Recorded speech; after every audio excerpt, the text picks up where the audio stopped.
Welcome to my site, everybody. My name is Paul Smyers. I'm a licensed real estate agent in the beautiful state of Virginia, and I live in the Shenandoah Valley.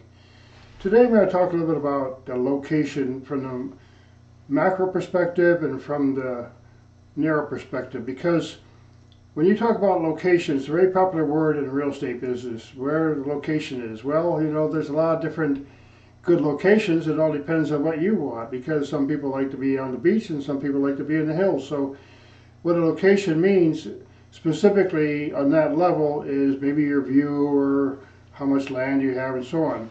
But I want to talk a little bit about the broader aspect of looking for a home and a property having to do with the regional location, maybe even the grand scale of the state. For example, let's say in my business I focus on homesteaders and country real estate and so on, and that's my specialty. And there are a lot of places in this country where there are beautiful opportunities for that type of lifestyle. But if you want to have a beautiful lush garden and everything out in Arizona, well, maybe you better try to look toward the east or southeast or something. See, so first what you have to think about is what kind of lifestyle do you live. If you're a skier, maybe you want to be up in the mountains or something, or near mountains. So I specialize in helping people. I'm mostly a buyer agent, and I get a lot of calls from out of state and emails and so on. And people are moving around now and trying to find a better place to live. And I have younger children who are in their 40s, and they tend to want to live in a rural area as well. So there's a big push, especially if you want to raise a nice family and you're starting out in your 30s or something, and maybe you want to have a nice place where your kids can play and so on. So when you think about location, you think about, okay, what is my general lifestyle like, and where in the country or where in the state that I live in can I find that type of an opportunity to purchase the type of property I want. And because Virginia has a lot of a particular type of land, we have quite a variety actually. We have land out there on the East Coast, and I don't really go there. Frankly, it's very busy over there, very expensive and so on. That's not my thing. I don't want to live there. I don't mind visiting, but that's not my thing. And you get from the east coast of Virginia, you go a little inland, you get what's called a Piedmont, which is the foothills mainly. So that area is rolling terrain. You don't have hills and peaks. You have a lot of rolling stuff. And then another thing is that they do a lot of timber harvesting in the Piedmont. It's nice, it's very pleasant, and on my map here, when you get east of this Blue Ridge Hills, you start getting into the Piedmont. That's the Piedmont is 1,500 feet in altitude or something like that. It slopes down, and there's a lot of timber harvesting there, and I don't really like that area very much because in some ways it's sort of boring. I mean, it's different. It's hilly. It's rolling hilly. It's not. You don't have the nice peaks and things like that where you have where I live in the western part of Virginia. So again, getting back to say a location, where you want to live in a broad case is where you pick like a state, for example. So, but when you get within a state, you start looking at the topography, and I urge people who are interested in homesteading to really consider, because on a broad scale, if you want to do homesteading, you have to find a place in the country where, first of all, it's popular, well supported, the zoning is right, and so on. And that's why I chose Virginia, because it just so happens that we have a tremendous amount of agriculture production land, Ag 1, Ag 2, big parcels. And we also have a lot of timber, so there's a lot of recreation, a lot of animals, and a lot of fish, and so on. So it's a very all-round, really pleasant area to live for homesteading, and it has a long history of that. Now, if you try to homestead out in Ohio, I've been out to Ohio many times, and it's flat mostly. They have a couple of hills, but it's really not. It's a great place for really big cornfields and that kind of agriculture. In Virginia, you have a whole mix. You have everything from the small, the beekeepers and so on, and specialties like that, and then you have like orchids, and then you have all pretty large-scale farms where you have hundreds of acres and there's cattle running and so on. So we have quite a variety here in Virginia. So again, back to the location. Now within Virginia where I live, I had a video online if you want to check it out. It has to do with discovering this area of the Shenandoah Valley. because the Shenandoah River runs around here, and then the Route 81 comes down here, and you can see all this broad terrain here. It's all mostly farmland and rolling hills, and many times you can get a nice place in one of these areas and have a beautiful, beautiful view. And there's lots of views. You see, in some parts of the country, there aren't really many view spots, you know, but in Virginia, you can go around a hill on one little side road and you see 10, 20, 50 different kinds of great views. You can say, I could live there, live there. You see, so we have a lot of variety here, and that's another thing. One other thing you want to look for in terms of a location generally, the macro, is transportation. How difficult it is around, what kind of roads do they have? Do they service the roads? Are they rough roads? Do you have a variety of roads? If one is crowded and stopped up, can you get around it?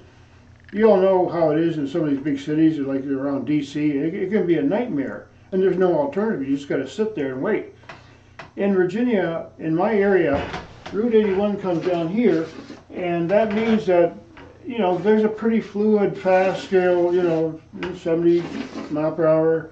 A lot of the trucks go down here, and that way, if sometimes 81 does get an accident and gets backed up, but you see, there's a lot of parallel roads. You see, there's Route 340 and Route 29 over here, so there's a lot of options when you think about how can you get to your job. If you have to go a certain direction every single day and it's all traffic for 35 miles, it's horrible. I've been there, so that's why I live in the country. But you see, around in Virginia, we have a lot of big roads. We got Route 64, we got 29. I won't get into all of them right now. We got Route 340. Route 29, for example, is over here, and it runs down south of Charlottesville, and it runs all the way up here. And Route 29 is a 4-lane highway in very large portions of it, and it's very light traffic. You can speed along rather fast and make some really good time on that road. Plus, it's pretty scenery. So, again, back to location. In Virginia, there's a lot of gravel roads, okay? If you like the woodsy life, you can find a place way back in there. I've seen them. Maybe I'm surprised at how big a house I see sometimes way down this road, you know, a gravel road. I went down a gravel road for 13 miles one time. I didn't see a single person. So it's just that kind of options you have. And it's very scenic, you know. I drive around a lot because of my work and so on, and I explore a lot of these side roads, and it's a lot of fun, actually. And there have been a few roads that I went on with my Jeep. I'm just never going to go there again because it's just, yeah, I won't even bother getting into it. But it's very, very steep in some areas. Now, we have a lot of forested land. If you want hunting, there's loads of hunting in Virginia. If you like fishing, we have 3,500 miles of streams in Virginia, and it's stocked several times a year in many areas. So it's part of the industry, it's part of the recreation here in Virginia, and a lot of the attractions. So again, getting back to location, the region that you live in, it can be applied to any other part of the country. Kentucky, Louisiana, I mean, it could be like, I know the eastern states like Tennessee and North Carolina, they have a lot of, you know, scenic land and woods and so on, state parks, national parks. One thing about mountains, I mean, I lived in the Upper Catskills for a long time in upstate New York, and I tell you, you know, that's why people don't live way up there, because there's like one road, there's a 2-lane road, and you know, God forbid it's icy that day and you can run off a cliff and nobody would even find you for a few days. So those kind of places I don't really bother with. But when you have roads that are options and you know they're plowed, I mean in Virginia we do have snow and you got to be careful about ice sometimes, but that's another thing about Virginia as a state.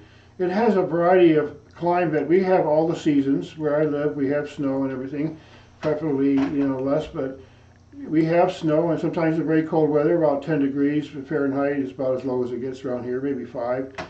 But that's really nice. So again, getting back to location, where in the country do you want to do your homesteading? Because I have a little community of people here that I'm building who like the homesteading type of life, and there's real estate involved in buying and finding and everything. But there's also the personal side of it. Why do you want to live in the country? Because it's a lot, you know, I can give a lot of reasons. It's cheaper, it's gentler, it's healthier.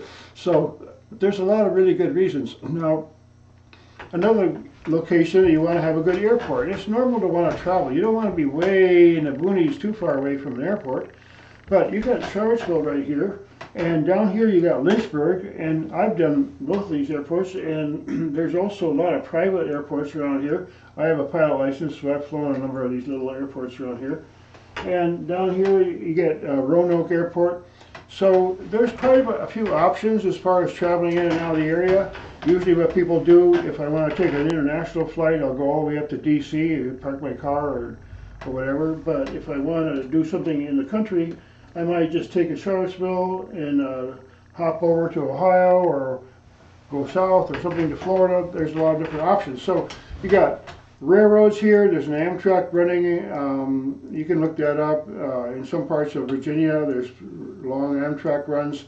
So transportation is really important. Also jobs. You see, in today's climate, you need to have a way to get to your job, and you have to have many options, because let's say you have a couple and they're both working, and you both have a career, and maybe your children grow up and they start getting interested in work, and maybe where they're going to go to college. There's colleges around here, there's medical facilities around here, there's all kinds of options for employment. There's different kinds of industries going on here, so that if a couple has two different kind of careers, they can each find work. And another thing about location is let's say, for example, a couple, one of them has a job over in Charlottesville, and one of them has a job over there in Harrisonburg. Well, you know, you can live somewhere in the middle here where it's easy to get to each one. You know, you kind of, and that actually happens.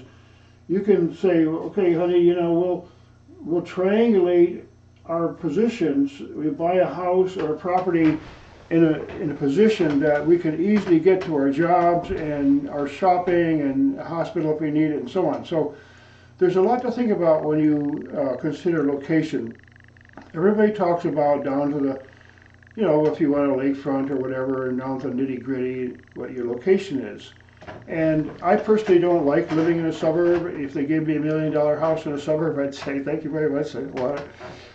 Maybe I'd sell it. But the thing is that if you want to live in a rural area, you have a lot of different options, because every property is different. And that's a nice thing in a way, because I've lived on a number of properties where we modified it, that we customized it as we live there. It's not going to be perfectly suited to be exactly, if you have a really creative nature, you can do something with your property, the inside, outside, with curtains and landscaping and so on. And if you have enough land around you, again, location. In Virginia, I encourage people to look for properties. We have a lot of 2-acre zoning. I favor, you know, at least 2 acres for a house, and preferably if you're in that kind of a 2-acre zoning, that means that other people are also insulated from you as well. And it's really nice. Actually, 4 or 5 acre zoning is really nice. I came across a property in January. It was really beautiful. We didn't get it, but it was just a piece of work. It had a huge farm in the background, and the people had designed it so that in the morning when the sun came up on the east side, they could look out from their bedroom, from their main living room, and look out toward the sunrise and see a beautiful farm field back there, and then some hills and nothing. And then, and the sun set, they could look out from the living room to the west side and see another big car farm, and the sun go down on that side. And they had a position on this hill slope, and it was just gorgeous. And it was an older house, and they lived at work, but my goodness, you know, it actually had about 35 bids in the first 3 days. So that's the kind of thing you're getting into. Now, if you find a property that is just ideal for your location, just think about bidding high. I've been in situations where we had to escalate, you know, until we won. We won one by $1,000 because we just put an acceleration clause in the bidding, and you know that's the way it is out here sometimes. So when you find something that just suits your beautiful location, that you say, honey, this really just feels just right, then don't be afraid to just go high on your bidding. Be confident, because if you know, where are you going to find another one? It could take you months and months and months, and maybe never.